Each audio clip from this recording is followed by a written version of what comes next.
Olá, minhas couves de Bruxelas, como vão vocês? Tudo bem, meus caros, minhas caras? Vamos continuar nossa leitura de Descartes, né? E agora entrar de fato no texto das meditações, né? Por que esse texto é tão fundamental? Por que esse texto é tão importante? Vamos descobrir no texto, tá?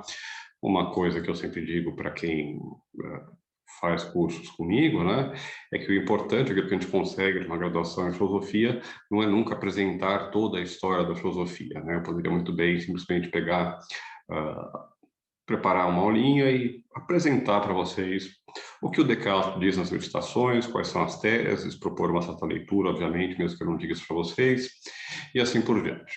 Então, o que um curso de filosofia, o que uma graduação em filosofia é capaz de oferecer ou deve oferecer? A capacidade, o aluno deve sair de um curso de graduação com a capacidade de ler e interpretar os textos clássicos da filosofia. Ele deve adquirir um instrumental que permita a ele pegar um texto do Aristóteles, pegar um texto do Descartes, pegar um texto do século XX, do Foucault, da Judith Butler, e saber entender o que está sendo dito, o contexto daquela discussão, e ser capaz, então, de fazer uma leitura com sentido, né, desse texto. Os textos filosóficos, eles não são transparentes, tá? Eu digo que o importante é ir aos textos, mas também a gente tem que reconhecer que o texto filosófico ele não é transparente por si, né? Alguns textos, para nós que os lemos há tanto tempo, parecem transparentes quase, então claros naquilo que eles querem dizer. Mas quando a gente coloca esses textos diante de um aluno, seja porque ele não está acostumado com aquele período, com aquele tipo de texto, porque ele nunca teve uma formação que direcionasse para aquele tipo de leitura, ele não é capaz de compreender ou entende algo muito diferente daquilo que é o sentido mais preciso, mais próximo ou daquilo que o autor queria dizer ou daquilo que a obra significou na história do pensamento, né? Então, eu acho que é importante a gente ler o texto. Eu faço isso com alguns textos ao longo de cada curso, e eu pego os textos. A gente, em sala de aula, é um exercício que é dialógico, porque, na verdade, são os alunos que leem os textos, né? Vocês leem os textos, e eu pergunto, bom, o que ele está dizendo aí? O que você entendeu? E daquilo que foi compreendido e também daquilo que não foi compreendido, a gente elabora uma compreensão do texto, na qual eu, obviamente, também apresento algumas contribuições. A gente não vai poder fazer isso, então o que eu vou fazer vai ser uma coisa que é um pouco mais chata e cansativa, mas não tem problema, vocês têm o tempo todo que quiserem para ver esses vídeos, tá? Eu quero que isso sirva como um guia, não sem qualquer tipo de pressão, né, para que vocês, enfim, vejam isso, né, com angústia, né? Voltem, parem, pausem, né? Peguem o texto, tá? Leiam o texto que eu estou lendo antes de ver a aula e assim por diante, tá? Vamos tentar fazer isso, transformar uma necessidade em virtude, né? Já que estamos assim, pelo menos a gente pode ter um pouco de calma, né, para avançar. Então, o que eu quero fazer com vocês é começar a ler as meditações. Eu falei que eu ia ler para vocês o resumo, acho que não precisa, tá? Na verdade, porque a gente... O resumo é um resumo, vocês leem, ele é bastante claro, tem algumas coisas interessantes que estão anunciadas, mas é melhor eu fazer aquilo que ele faz no resumo, que é apresentar a estrutura das meditações, né? As meditações têm uma, como toda obra filosófica, uma certa estrutura, uma certa forma, né? Que tenta, digamos assim, encapsular um certo conteúdo e apresentar esse certo conteúdo a um público leitor, né? Embora, claro, que para nós é importante na filosofia seja antes o conteúdo, aquilo que está sendo dito, jamais a gente pode, de fato, concretamente, porque os textos são escritos por pessoas em um certo tempo, em um certo espaço, né? Ignorar essa forma literária, material, concreta, na qual os argumentos, né, as ideias de certos pensadores são apresentados. Por isso, né, todo texto filosófico, pelo menos aqueles destinados à publicação, claro que cartas ou mesmo ensaios, né, talvez não, enfim, tem algumas exceções, né, mas a maior parte dos textos filosóficos tem uma estrutura, então, como eu dizia, os textos filosóficos têm normalmente uma certa estrutura, né? Um começo, meio e fim. Eles têm uma certa amarração, um certo esqueleto interno no qual o conteúdo é apresentado de um certo modo. A gente tem que entender, né, assim, a estrutura de um livro para entender o pensamento que é expresso nele, principalmente em livros que são marcantes, importantes e muitas vezes extensos. As meditações são curtinhas, pelo menos o texto original, né, tirando as objeções e respostas, é um texto relativamente curto para os padrões da filosofia, né? Mas se a gente vai acreditar na razão pura, o ser e tempo, a metafísica do Aristóteles, a ética do Spinoza, é bom a gente entender qual é a cara geral do livro, a estrutura geral do livro. Qual é a estrutura geral das meditações? Bom, as meditações são justamente apresentadas na forma de meditações, tá?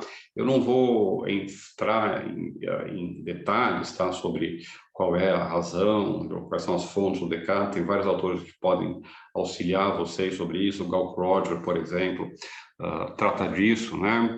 Alguns outros autores, mas enfim, o que o Descartes faz é retomar formas conhecidas na tradição literária clássica, né? Marco Aurélio escreveu Meditações, né? Além disso, as meditações de Descartes também se assemelham a coisas como diários ou exercícios espirituais que se desenvolveram, né, no final da Idade Média, no Renascimento, né? Enfim, alguns também fazem remontar a tradição retórica de certos autores, né? Gal Roger, por exemplo, faz remontar toda, digamos assim, a forma literária das obras do Descartes, à influência do quintiliano, enfim. Bom, é claro que, então, Descartes está consciente disso e ele faz uma escolha bastante particular. Ele fala, são meditações, não é um tratado, não é um ensaio, não é uma investigação, são meditações. E o que ele quer justamente é fazer com que o leitor medite junto com ele, com que aquele que está lendo passe pelas mesmas etapas de pensamento que ele. Por isso, há uma espécie de progressão, uma espécie de caminho, né? O método, lá do discurso do método, agora se transforma, de fato, em um caminho metafísico, em uma introdução, né, na qual Descartes, por assim dizer, nos pega pela mão e nos leva pelo seu sistema. A primeira meditação, talvez a mais famosa, ou pelo menos uma das mais conhecidas, né, é aquela onde se encontra a dúvida. O título dela é Das Coisas que se Podem Colocar em Dúvida. E nela, o Descartes desenvolve justamente o chamado método ou exercício da dúvida, que é um método da dúvida metódica e hiperbólica. Vejam, a própria dúvida, ela faz parte do método e ela obedece a um método. E ela é também hiperbólica. O que significa isso? A gente vai ver um pouquinho mais depois, tá certo? Agora, já para desfazer algumas dúvidas, algumas concepções equivocadas sobre a dúvida cartesiana, né? As pessoas falam muito do ceticismo cartesiano e assim por diante. A primeira coisa é, bom, será que a dúvida cartesiana é uma novidade na história da filosofia? E a resposta é, sim, claro que é, mas também, como toda novidade, ela própria, digamos assim, já aparece, foi enunciada, prenunciada em textos anteriores, tá certo? Se vocês lerem, por exemplo, o livro do Popkin, A História do Ceticismo na Idade Moderna, na Época Moderna, se não me engano, vocês vão ver como ele retraça lá todo um desenvolvimento de argumentações céticas antes do Descartes, antes do Spinoza lá, e ele mostra, basicamente, como na maior parte dos casos, essas investigações céticas estavam a serviço de teses fideístas, né? Ou seja, teses que basicamente negam o conhecimento humano, dizem que o conhecimento humano é impossível, não tem valor, ou está marcado pela dúvida, e que, portanto, a única certeza, ou melhor ainda, o único refúgio, né, a gente pode escapar dessa dúvida e desse ceticismo é na fé. Eles usam o ceticismo sobre o conhecimento humano justamente como um argumento a favor da fé religiosa, a favor da crença religiosa, né? Outro precursor que todo mundo conhece do método da dúvida cartesiana é o Agostinho, né? O Agostinho tem uma famosa passagem na qual ele expressa a máxima no final de uma conclusão, si falor sum, né? Se eu me engano, eu sou, né? Então ele está provando a sua própria existência e ele está usando um argumento muito semelhante ao Descartes, né? Ele vai dizer, olha, se eu me engano, eu existo, né? Mesmo que eu duvide, então isso prova alguma coisa, né? Bom, há muitas, é claro, semelhanças, mas também, obviamente, diferença. A função do argumento do Agostinho é muito diferente, né? A centralidade que o argumento tem no conjunto geral do sistema de ambos é muito diferente, né? Tanto que as pessoas não viraram, digamos assim, a modernidade não começou depois de Agostinho, mas começou depois de Descartes, ou pelo menos Descartes marca um momento fundante da modernidade, tá? Então, isso é importante a gente já colocar na mesa, né? Descartes não está sendo totalmente original ao propor o exercício da dúvida, mas ele é original em vários aspectos. Primeiro, justamente nesse caráter metódico da dúvida, na qual a gente passa em revista, e aí uma progressão, né, que tem uma razão de ser, todos os elementos do nosso conhecimento, né? Desde aqueles que parecem mais duvidosos até aqueles que parecem menos duvidosos, né? A dúvida, além de ser metódica, isso é também uma grande novidade de Descartes, ela é hiperbólica, né? E dizer que a dúvida é hiperbólica significa o quê? Uma hipérbole quando a gente exagera, né? E a dúvida é exagerada no sentido de que absolutamente tudo é colocado em dúvida. Minha própria existência, né? A própria existência do mundo externo, por exemplo, são colocadas em dúvida, né? Alguns autores, por exemplo, Peirce vai criticar, o pragmatista americano, o Charles Sanders Peirce, vai criticar a dúvida do Descartes, dizendo, olha, é uma dúvida puramente fingida, ninguém consegue, de fato, duvidar de tudo, a gente não consegue duvidar, né, que a gente esteja aqui, de fato, na frente do fogo, né, quando a gente está, de fato, na frente do fogo, ou não consegue duvidar que o mundo externo existe, quando a gente interage com ele, e assim por diante, né? Então, a gente não precisa levar em consideração a dúvida de Descartes. Bom, o nosso amigo Peirce, na sua crítica, está ignorando, obviamente, esse aspecto hiperbólico da dúvida de Descartes, né? Descartes não quer, obviamente, que a gente comece por aí a atravessar paredes ou se jogar de prédios porque o mundo externo não existe ou porque nós estamos sonhando. A dúvida tem uma função metodológica. Para cumprir essa função metodológica, ela tem que ser absoluta, ela tem que ser hiperbólica, ela tem que colocar em dúvida absolutamente tudo, porque apenas após ter feito isso, você é capaz de restabelecer todas as verdades a partir de um fundamento sólido, né? Eu tenho que tirar tudo para poder colocar o meu fundamento, tá? A segunda meditação é sobre a natureza do espírito humano e como ele é mais fácil conhecer que o corpo, tá certo? E é justamente a meditação onde aparece o famoso cógito. O cógito aparece, então, no contexto no qual está discutindo a natureza do espírito humano, ou seja, o que nós somos, na verdade, né?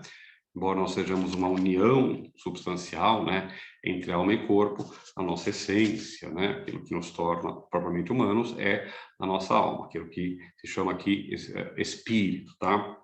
Eu não vou entrar em distinções técnicas sobre termos como alma, espírito, tá? Às vezes, espírito, na filosofia moderna, significa ingenium ou mens, às vezes significa espírito em um sentido mais genérico, às vezes é sinônimo de alma, tá?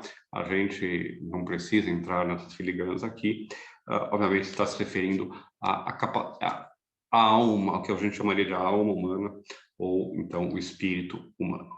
Depois a gente pode, no texto, vai encontrar, inclusive, algumas definições, né, que vão permitir entender como é que ele concebe, de fato, o que é essa alma humana, né? E de como o espírito humano. E como ele é mais fácil de conhecer que o corpo, né? É importante que, dessa facilidade que Descartes vê no conhecimento da alma, que ele vai tirar várias conclusões fundamentais da sua metafísica e da sua teoria do conhecimento, ou pelo menos da sua metodologia, tá certo? Mas, bom, nessa segunda meditação, que aparece, então, é o cógito, e o cógito vai ser aquela certeza fundante, o eu sou, eu existo, aquela certeza fundante que escapa a toda dúvida. E aqui algumas coisas são importantes. Primeiro, obviamente, o caráter subjetivo, né, do cógito. Quem pensa, sou eu que penso, sou eu que existo, tá? E a gente vai ter que se perguntar, é uma discussão muito antiga, né? Se o cógito é um ato, isto é um tipo de pensamento, um tipo de ação pela qual o meu espírito, a minha mente, o meu pensamento passa, e no qual, então, essa certeza se manifesta de modo evidente aos olhos do espírito, como a gente viu lá quando estava discutindo o método por Descartes, ou se ela é uma inferência, né? Se é da minha existência que eu posso passar, do meu pensamento, que eu posso passar como conclusão a minha existência e depois, posteriormente, a uma série de afirmações sobre Deus, o mundo e assim por diante. O Corsto é um ato mental ou ele é uma inferência, ele é um argumento, né? Bom, são coisas bem diferentes. Mas o fato, então, é que o Corsto é essa certeza primeira, fundante, que vai permitir que ele reconstrua, né, todo o seu edifício. Bom, e vejam, a próxima meditação, a terceira meditação, é a meditação sobre Deus e a prova que ele existe. Meditação terceira, de Deus e que ele existe. E agora, então, Deus aparece, Deus é central no sistema cartesiano, tá? Não tem como, em todos os modernos, né, Deus, você tem que resolver o problema dele, né, seja para não dizer que ele só deu o peteleco e seguir em frente, seja para conciliar ele com a totalidade do teu sistema metafísico, né? Bom, então todos têm que tratar de Deus, né? E Descartes, de fato, vai agora, então, tratar de Deus. E Deus tem pelo menos duas funções dentro das meditações ou dentro do sistema de Descartes, né? Deus é uma das primeiras coisas às quais se chega, né, quando você começa a raciocinar por ordem de razões a partir do Corsto. Vocês pegarem o discurso do método, é uma coisa absolutamente claro, né? Porque em um parágrafo, assim, 10 linhas, o cara começa no Corsto e termina já provando a existência de Deus, já chega em Deus. Né? Então, o Corsto e Deus, né, ou a certeza do Corsto e a consequente certeza de que existe um Deus, elas andam juntas, né? Bom, e aí vem o segundo aspecto da questão de Deus, ou da presença de Deus nas meditações, que é, obviamente, o mais problemático, e que tem a ver com aquilo que o Antoine Arnaud chamou de o círculo cartesiano. Bom, tá bom, o Corsto é certo, mas como é que eu garanto que algo é certo? Como é que eu sei que eu não estou me enganando, nem me enganando, né? Bom, o que garante a verdade daquilo que eu concluo a partir do Corsto é Deus. E eu posso conhecer a existência de Deus a partir da certeza do Corsto. Então, Deus garante o Corsto prova Deus. Vocês percebem, né, que tem um probleminha aí, que tem um círculo, né, no qual Descartes se enreda. Tá? Bom, mas o fato, então, essa meditação é sobre Deus. Ela oferece uma prova, talvez mais do que uma, mas enfim, uma prova principal. Descartes fala que não vai trabalhar com todas as provas, outras passagens, né? Ele aqui nas meditações nem explica muito porquê, mas ele usa uma prova que é uma prova de tipo ontológico, tá?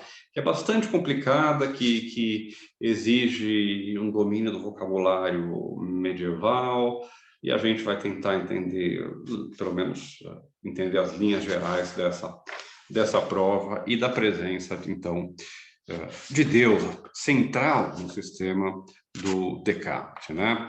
Eu ainda não falei para vocês, né? Mas Deus é aquele momento, depois do ideal matemático, do Corsto e assim por diante, quando você quer, digamos assim, avança nesse processo de conhecimento, aonde você chega na criação das verdades eternas por Deus, né? Que é justamente essa presença de Deus, Deus como garantidor das verdades, né? Então, capítulo central das meditações. E vejam que ele é central não só teoricamente dentro das meditações, mas ele ocupa o lugar central, inclusive ele é um pouco mais extenso, se não me engano, que os outros capítulos, né? O lugar central, né?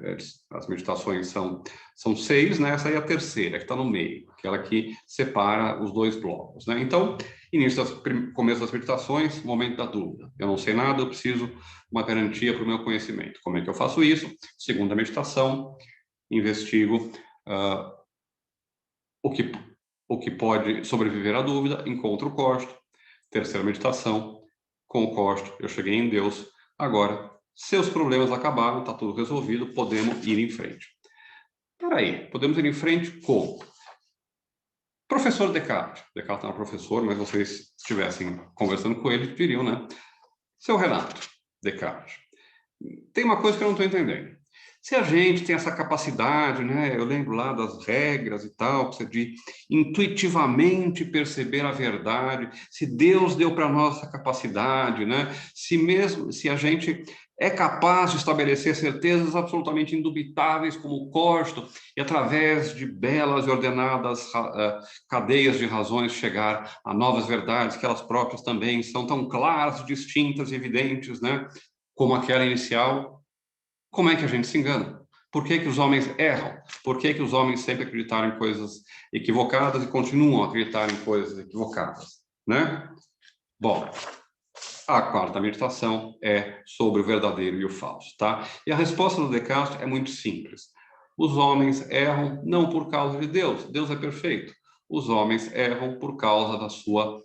Não por causa da sua razão, porque a sua razão, digamos assim, prostatuisto, né, no nosso estado decaído, limitado, finito, criado, né, ela é a imagem, ela imita, ela espelha a razão divina, né? Deus também, além de somente de onipresente e somente bom, ele é omnissapiente, ele é sumamente sábio. A nossa razão é feita, em certa medida, né, uma medida limitada, mas em certa medida, a imagem dessa razão. Bom, o eu, então, reside na liberdade, reside na vontade humana.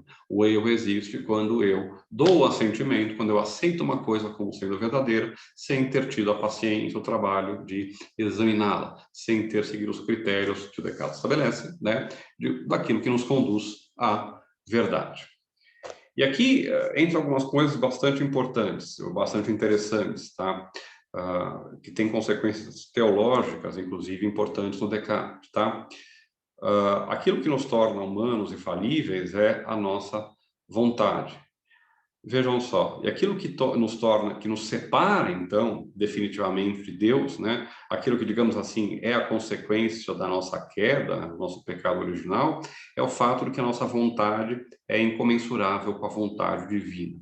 A vontade divina é infinita e perfeita, né? Aquilo que ele deseja se produz e ele pode desejar tudo aquilo que ele quiser, né? A vontade divina é infinita. Contrariamente a isso, tá? É uma coisa que nem todos vão concordar, mas vamos pegar essa leitura aqui. Contrariamente a isso, para muitos modernos, né, a inteligência divina não é infinita ou ilimitada do mesmo modo, no sentido de que ela está exposta ou submetida a preceitos, por exemplo, os preceitos lógicos, né? Leibniz vai expressar isso, por exemplo, dizendo que nem Deus pode pensar uma contradição, né? Nem Deus pode expressar uma contradição, nem Deus pode fazer com que 2 mais 2 seja igual a 5, né? E vejam, então aquilo que torna Deus, Deus, de fato não é a sua inteligência, a sua omnissapiência, é a sua vontade, é a sua onipotência, é o tal voluntarismo cartesiano ou voluntarismo divino cartesiano, que ele vem lá desde a Idade Média, do Descartes, do Duns Scoto, perdão, né, por exemplo. Eu não sou especialista nesses assuntos, tá? Se eu disser alguma coisa imprecisa, é bom vocês irem ler os livros se isso interessa para vocês, tá?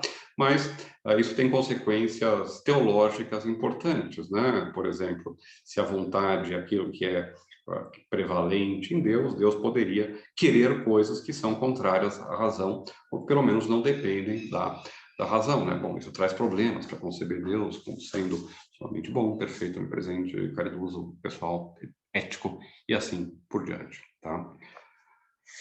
Bom, então esse capítulo é absolutamente, ele é pouco lido, né, na verdade, mas ele é absolutamente central, né, para entender então a antropologia cartesiana e a teologia cartesiana, né? Apesar de ser um capítulo notadamente epistemológico, ele é talvez o capítulo mais metafísico e também teológico dentro de toda a estrutura das meditações, né? E vejam só, a gente retorna depois a quê? A gente faz uma espécie de, eu falei, né, as minhas meditações são o centro, né? Elas são uma espécie de ápice, né? As meditações são uma jornada como um caminhar, né? A gente vai lá embaixo, vai subindo no corpo, chega a Deus, depois vai descendo, volta aos erros humanos e volta também a alguns problemas que tinham ficado em aberto no começo. Vejam só. Meditação quinta, da essência das coisas materiais e novamente de Deus que ele existe. Bom, a gente já sabe que Deus existe, mas e o mundo, aquele que a gente tinha colocado em dúvida lá com a dúvida hiperbólica da primeira meditação, o mundo externo, aquele que é dado pelos sentidos, ele existe? Bom, se ele existe, qual é a sua natureza, né? Qual é a cosmologia que a gente pode extrair daí? Qual é a fisiologia que a gente pode extrair daí? Qual é a antropologia que a gente pode extrair daí, né? Bom, e novamente, Deus, que ele existe. A gente tem que pensar, então, como é que se dá essa relação entre o cosmos, o mundo criado, né, o universo, e Deus, o Criador, né, o incriado que produziu o universo. E, né, por isso, a conclusão das meditações, a meditação que conclui, coroa todo o percurso, é a meditação que trata da existência das coisas materiais. De novo, vejam, é junto com Deus a única coisa que aparece duas vezes, né, como tópico de uma meditação, como título de uma meditação. Deus se repete, né, lá na terceira e na quinta meditação, e agora, né, as coisas materiais se repetem na quinta e na sexta meditação, né? E o último tema, que é aquilo que, digamos assim, conclui, né, toda as meditações, é a distinção real entre a alma e o corpo do homem. E esse é outro tema que, junto com o corpo, talvez seja o mais conhecido em Descartes, tá? Que é o tema do dualismo cartesiano, ou se a gente quiser, ou melhor, do assim chamado dualismo cartesiano, tá? E por quê? Tá? O dualismo cartesiano, a tese de que alma e corpo são duas substâncias distintas, absolutamente separadas, tá? Falar de dualismo cartesiano é uma coisa um tanto quanto problemática, apesar de ser absolutamente clichê e corrente na filosofia, tá? É problemática, primeiro, porque o dualismo não foi uma invenção de Descartes, né? Se a gente lê desde a Grécia Antiga, a gente tem cosmologias metafísicas dualistas, né? Platão é um caso desse. Em Platão você tem a alma e o corpo, né? O imortal, simples, material, e o corpo, a prisão da alma, todas aquelas imagens que estão lá, né? E isso a gente encontra o tempo todo ao longo da história da filosofia. O dualismo não foi uma invenção do Descartes. Segundo, o dualismo Descartes é supostamente a tese de que apenas duas substâncias existem, né? Que são a matéria e o pensamento, né? A extensão e a razão, né? Mas há, obviamente, uma terceira, que é Deus, né? Então, o dualismo cartesiano, na verdade, é um trialismo, né? Bom, não é um dualismo, tá? E outra razão, e além disso, existem razões mais sofisticadas, né, que vão dizer que, na verdade, Descartes não era dualista e tal. Tem vários autores franceses, nesse momento, estão discutindo justamente coisas assim, né? O Magnon, todo esse pessoal lá, aquele outro velhinho, bom, esqueci o nome lá, dos franceses lá, os cartesianos, né?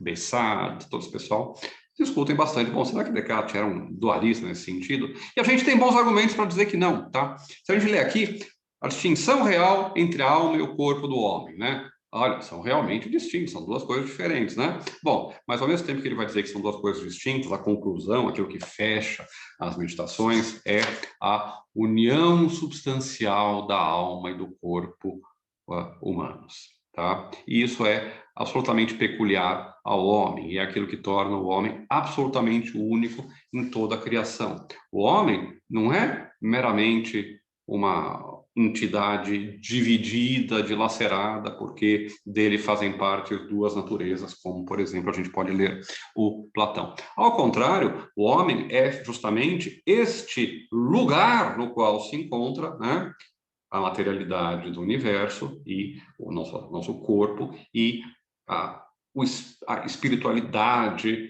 que reflete em nós a nossa que traz em nós, que mostra em nós a nossa natureza divina, né? É a coroação da antropologia do Descartes, da teoria do homem do Descartes. E a teoria do homem do Descartes diz que o homem é essa união substancial.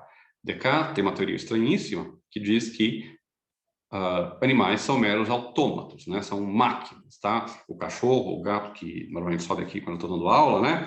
Para Descartes, eles são tão conscientes, tão vivos quanto um termômetro ou uma panela de pressão ou um computador. São meramente máquinas muito elaboradas, mas que não sentem nada, não têm qualquer tipo de consciência, né? são máquinas, né? É como entre um aspirador de pó e um orangotango, não tem a menor diferença, tá? Por que ele tem essa concepção estranhíssima? Justamente porque ele tem que garantir ao homem esse posto absolutamente singular no universo, que é de unir em si substancialmente duas naturezas distintas, a corpórea e a espiritual, né? E isso, obviamente, tem consequências importantíssimas, tá? Bom, esse é o caminho das meditações, tá certo? Não tem muito mistério, não é um livro que, quando a gente sabe o começo, meio e fim do livro, fica mais fácil a gente entender, tá? Não tenham pressa, tá? Se vocês querem, depois de ver essa aulinha em que eu explico a estrutura das meditações, né? Leiam as meditações, folheiem as meditações, se acostumem com elas.